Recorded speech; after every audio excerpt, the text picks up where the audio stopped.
Hey, you slave, cook right away. Bob, my husband, kicked over the chair I was sitting on. I was near the last month of pregnancy.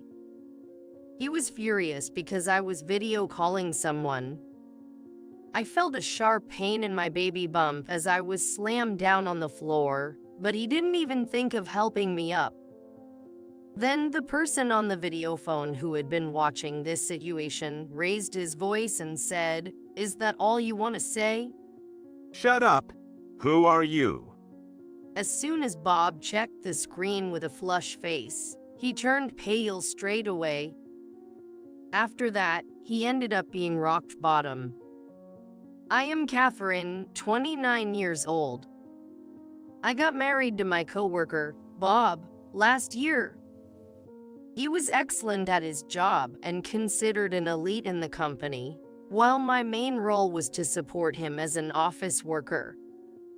Even during marriage, I continued working, but due to frequent anemia during pregnancy, I switched to remote work.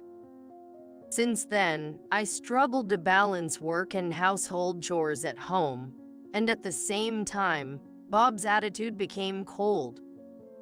I'm home. Hey, where's dinner? You haven't even prepared for a bath yet. I'm tired from work. It's your job to do chores.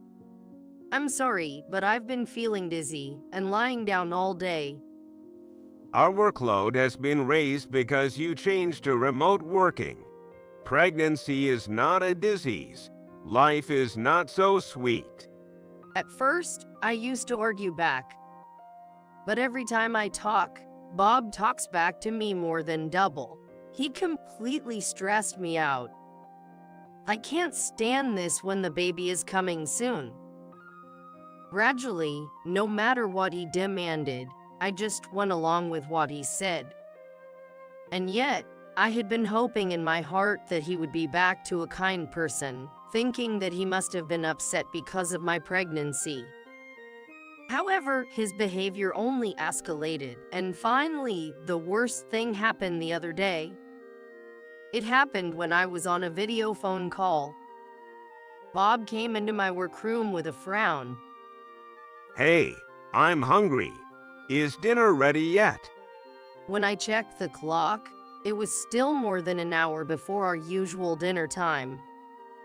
So, since I was still talking on the video phone, I handed a note to Bob saying I'm almost done with my work, and then I'll get ready for make dinner.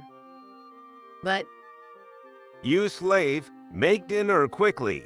Useless. Bob shouted loudly and kicked over the chair I was sitting on, making me fall to the floor. Ouch! I felt a sharp pain around my belly button, and I couldn't get up.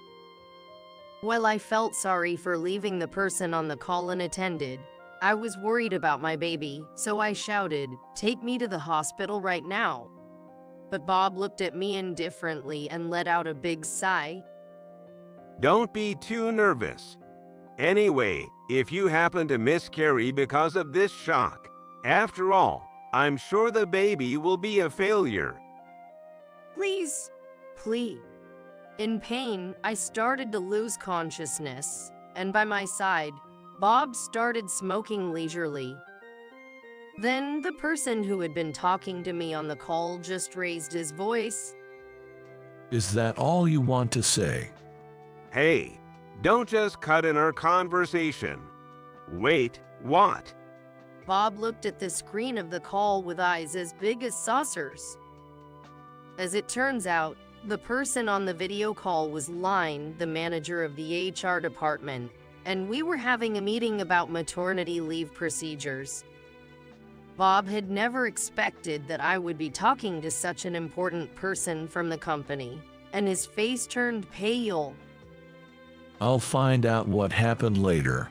For now, you should take her to the hospital as soon as possible.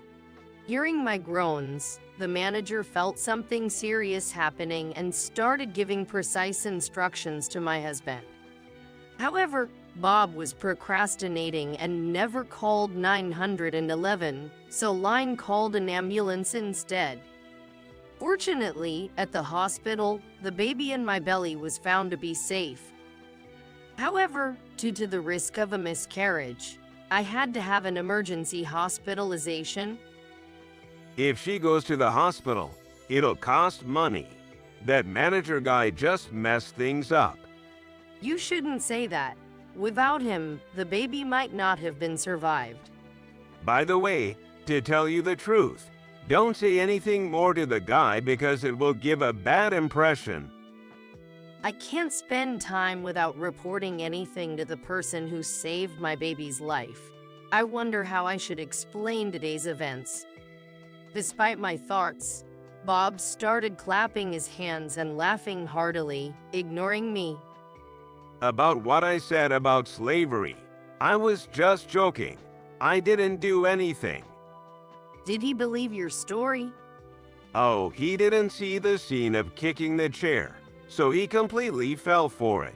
He's really gullible, haha.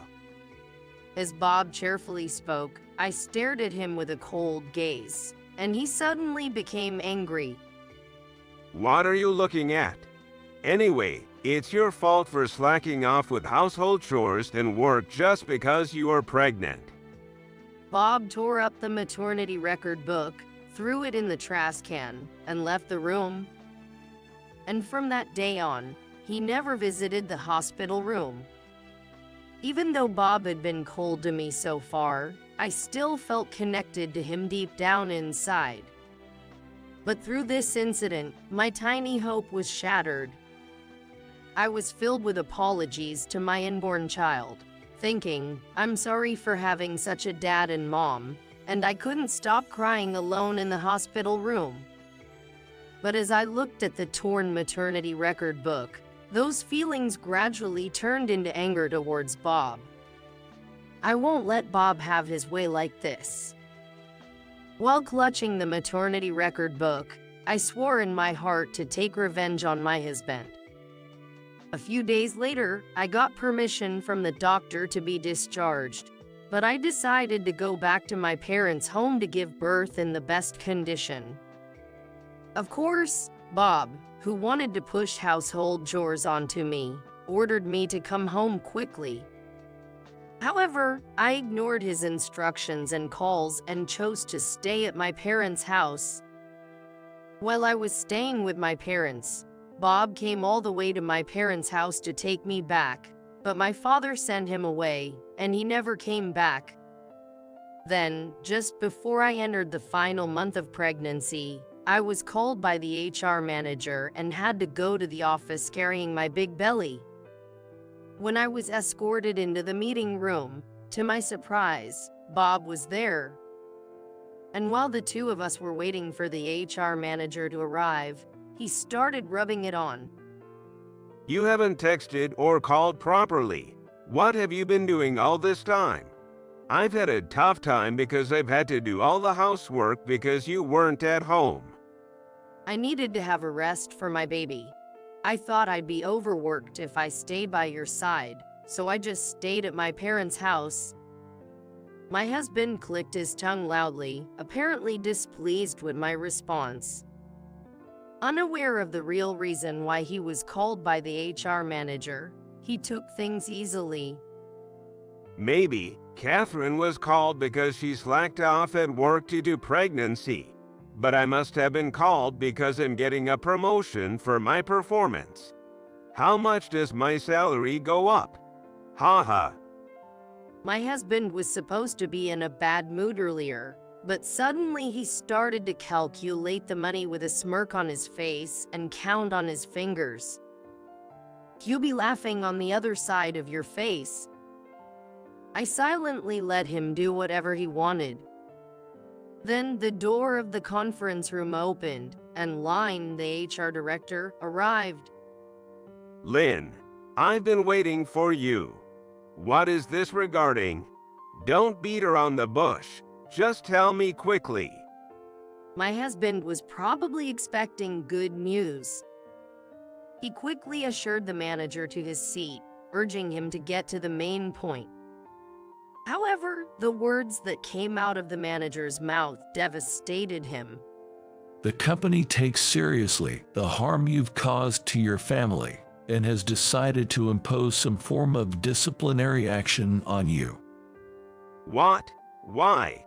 I told you I didn't do anything to Catherine. You believed me, didn't you, Line? I only pretended to be fooled to know your true intentions. According to the manager, he had been keeping an eye on Bob at work, and he heard Bob made slips of the tongue saying pregnant women are a burden, not doing housework or their job. We can trust someone who speaks ill of his pregnant wife, and we've received a report from her about what happened that day.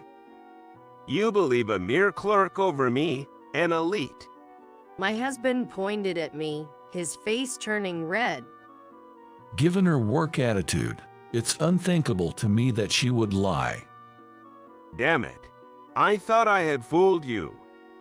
And you're mistaken about something.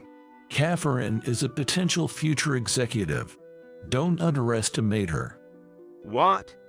The truth was, my support skills were highly evaluated in the company, and I had often been offered about promotions. But I had opted for a clerical position with less workload, wanting children. I never boasted of my status to my husband, so it was natural he didn't know this fact. Catherine might be capable, but surely not as much as me. Your good sales results is fully supported by her work. Can't you see that? In fact, Bob was a mediocre employee until I started pointing out his mistakes in detail and improving his performance. But as soon as I went on maternity leave and his support stopped, his sales plummeted. The manager also revealed his strong distaste for my husband's attitude towards me on the screen. What the hell do you think human life is? You'll possibly be transferred. But my recent sales are picking up, and I'm valuable to the company, right? And since the baby is safe, can't you reduce the penalty? Bob began groveling, but became frozen in his tracks when I revealed the truth to the manager. This is a copy of an email Bob sent from our home computer to the client. Look here, there's evidence of illicit dealings. What's this? You've done something terribly wrong. Bob must have been desperate to produce results, feeling rushed to his declining sales performance. Shockingly, he had been making deals by offering money to clients in exchange for contracts. Moreover, a look back at the message history revealed that he wasn't just involved in one or two instances, but habitually engaged in these under-the-table dealings. Such actions are unacceptable. With the harm to Catherine and this, we don't need someone like you in our company. Please, I'm sorry. It was just a sudden impulse. I'll repent. Please forgive me. My husband, his forehead slick with sweat, repeatedly bowed to the manager, who just silently stared at him. Feeling it was futile to say more to the manager, Bob turned to me next. Please, forgive me. Can't you sway Line to let me off the hook? How dare you ask that? Why did you demand perfect housework from me, knowing I couldn't move well during pregnancy and was near fainting from anemia? Initially, my husband didn't respond to my question. But when the manager and I glared at him together, he reluctantly opened his mouth. I only thought of my spouse as a housekeeper. And then when Catherine got pregnant, she stopped doing housework and even stopped supporting my work. What do you expect? I'm carrying a precious life. That's why the life became a nuisance. What? What my husband said next sent chills down my spine. I thought if I forced you to do housework hard, you'd eventually have a miscarriage, and then you'd be back to taking care of me like before.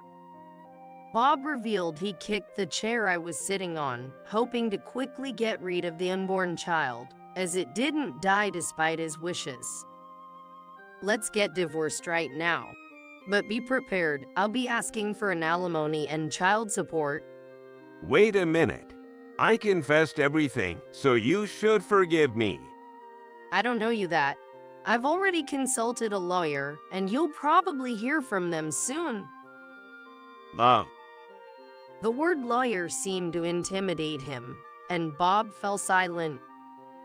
By the way, when I told your parents about this, they were furious. They said they're cutting ties with you. No way. Also, it seems you borrowed $3,000 from your Phil under the pretext of childbirth expenses, right?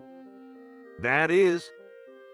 You used it for bribes in your under-the-table dealings, didn't you?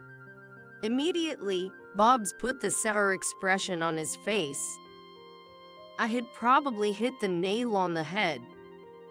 Abandoned by his company and parents, and now facing divorce, my husband finally knelt before me. I'm sorry. Please forgive me. You hope too much. It's too late for apologies now.